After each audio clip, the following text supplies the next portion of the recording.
সাজগোজ সাইরা এবার একটু খাটাখাটনি করুক, আপনি আসল জীবনের সঙ্গে পরিচয় কইরা দেন।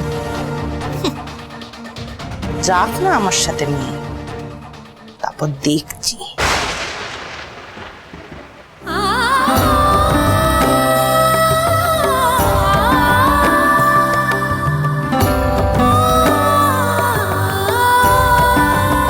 কি দেখছিস? কেমন সুন্দর করে ক্ষমা চাইলেন তিনি। মা বলে ক্ষমা চাওয়া বড় মনের পরিচয় বহন করে। স্বামীর গুণ শুনে মেয়ে আমাদের মুচ্চ না যায়।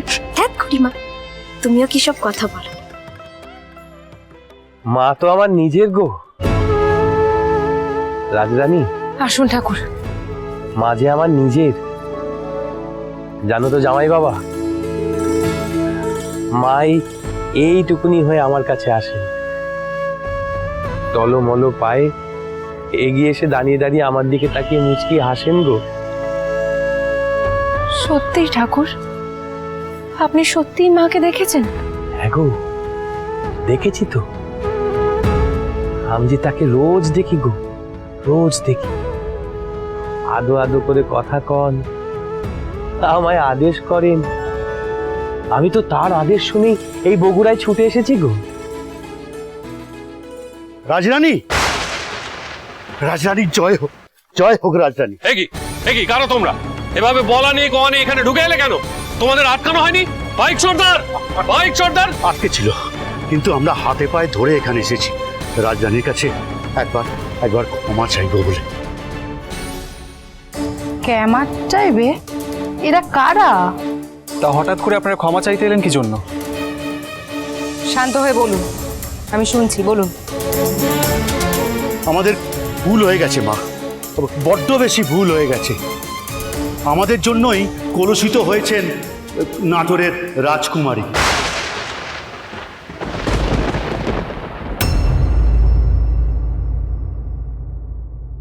এ কি বলছেন আপনি? হ্যাঁ মা, আপনার রাগ যথাযথ মা।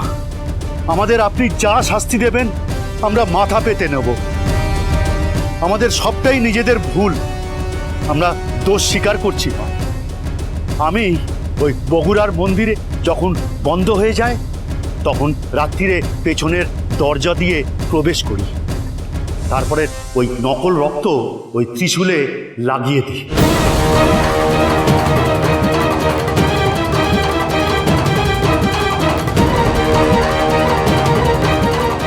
আপনার এই মেয়ে সুলক্ষণা মা, আপনাদের কোনো দোষ নেই, সব ছল আমাদের, সব ছল আমাদের।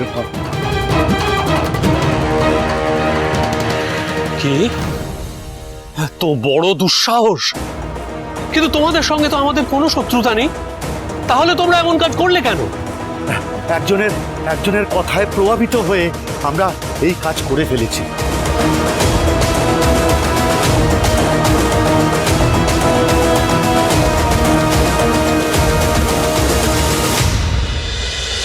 রাজরাজেশ্বরী রানী ভবানী, সোম থেকে রবি প্রতিদিন বিকেল 5টায় স্টার জলসায়।